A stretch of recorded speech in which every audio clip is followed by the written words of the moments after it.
Bismillahirrahmanirrahim. Dear students of 9C, I am your teacher Muhammad Ilyas and this is your third lecture for chemistry. In this third lecture, which is from the chapter number 7 of your book and the topic number 5 according to CIS syllabus, and this topic is energy from chemicals. We are going to focus to understand some points regarding this topic, energy from chemicals. The first objective for today's learning is the meaning of enthalpy change in terms of exothermic and endothermic reactions. Second point which we are going to focus is the represent energy changes by energy profile diagrams, including reaction enthalpy changes and activation energies. Dear students, we are also going to know today that the bond breaking as an endothermic process and bond making as an exothermic process, and the combustions of fuels as exothermic. Example: wood, coal, oil, natural gas and hydrogen. Dear students, we will focus on the hydrogen derived from water, hydrocarbons as a fuel reacting with oxygen to generate electricity directly in a fuel cells. So these are four basic points which we are going to focus for our better understanding. And for this purpose we are going to start from the enthalpy. What is enthalpy? Dear students, enthalpy is the amount of energy in a system, and enthalpy change is denoted by the symbol delta H. In a chemical reaction, both the reactants and the products will each have a certain amount of energy. The two things may occur. The number one thing is the energy of the product of the reaction may be less than that of the reactants, and energy is therefore given out during the reaction. And second is the energy of the product of a reaction may be more than that of the reactants. The energy is therefore taken in during the reaction. There is a graphical representation of the energy change and the activation energy. Before going to discuss this graph, I would like to say you that what is activation energy. The small amount of energy which is used to start a chemical reaction, this is called activation energy, and this is denoted by EA. You can see from this graph the energy level of activation energy is higher than the reactants. This shows that the reactants, before going to convert into products, they need some extra amount of energy. Why they need this an extra amount of energy as an activation energy, we will discuss later on. Here's the representation, graphical representation of exothermic and endothermic reactions. First of all, we are going to focus on the exothermic reactions. Exothermic reaction, a reaction in which heat energy is given out to the surroundings, is said to be an exothermic reaction. Heat energy is lost, therefore the system moves to a lower energy. The change in enthalpy delta H is negative for exothermic reactions. The change of energy that takes place in an exothermic reaction can be represented by as an energy level diagram, which is shown in this diagram. There is a net loss in the energy during an exothermic reaction. Energy must be supplied to the system in order to start the reaction off. This is called the activation energy.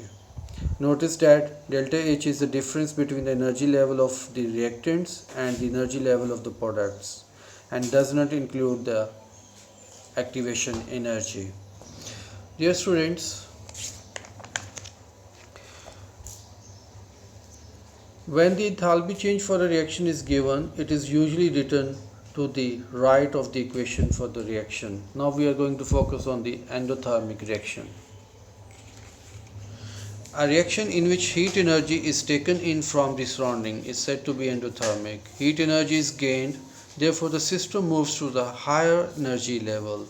The change in enthalpy delta H is positive for endothermic reactions.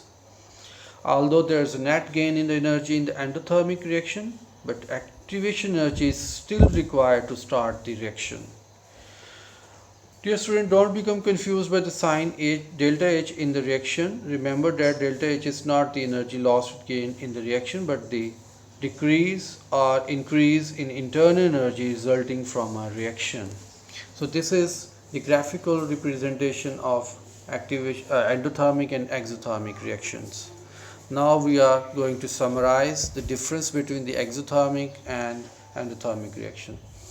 Exothermic reactions, energy is given out to the surrounding. In endothermic, energy is taken in from the surroundings. Difference of heat is negative and difference of heat is positive in endothermic reactions.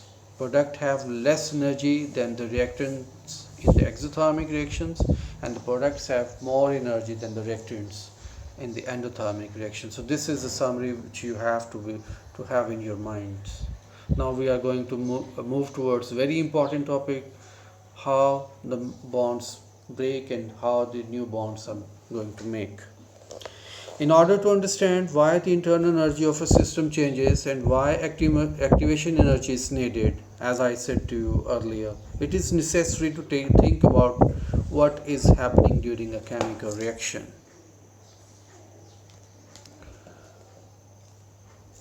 The following equation represents the combustion of methane. In each molecule of methane, a carbon atom is bonded with 4 hydrogen atoms. There are 4 carbon-hydrogen bonds. Similarly, in each oxygen molecule, there is an oxygen double bond with another oxygen atom. These bonds must be broken before the reaction can start, which is why activation energy is needed. So that's why, dear students, activation energy is required to break these bonds which the compounds are already having. Once the reaction is underway, the 2 carbon oxygen bonds form to make each molecule of carbon dioxide, and 2 hydrogen oxygen bonds form to make each molecule of water. Energy is given out when the bonds are formed. Breaking bonds require energy, while making bonds release energy. In exothermic reaction, the energy needed to break the bonds of the reactant is less than the energy released when the bonds of the products are formed. This extra energy is given out as heat. While in the endothermic reactions, energy needed to break the bonds of the reactants is greater than the energy released when the bonds of the products are formed, and this extra energy is taken in as heat.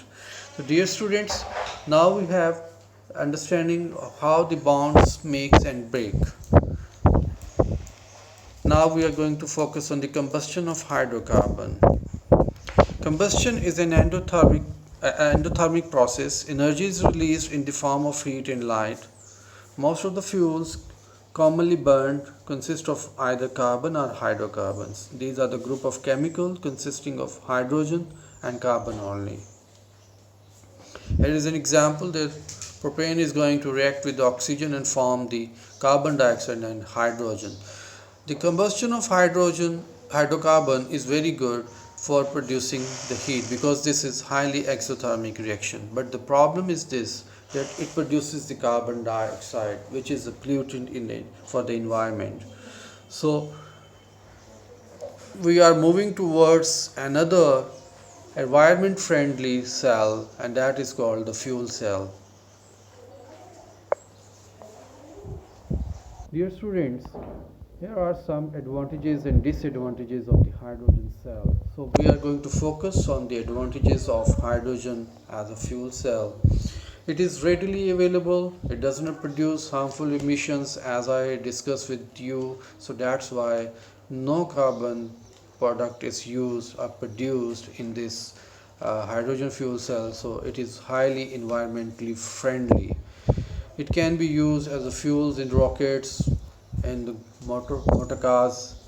It is fuel efficient, and more important, it is renewable.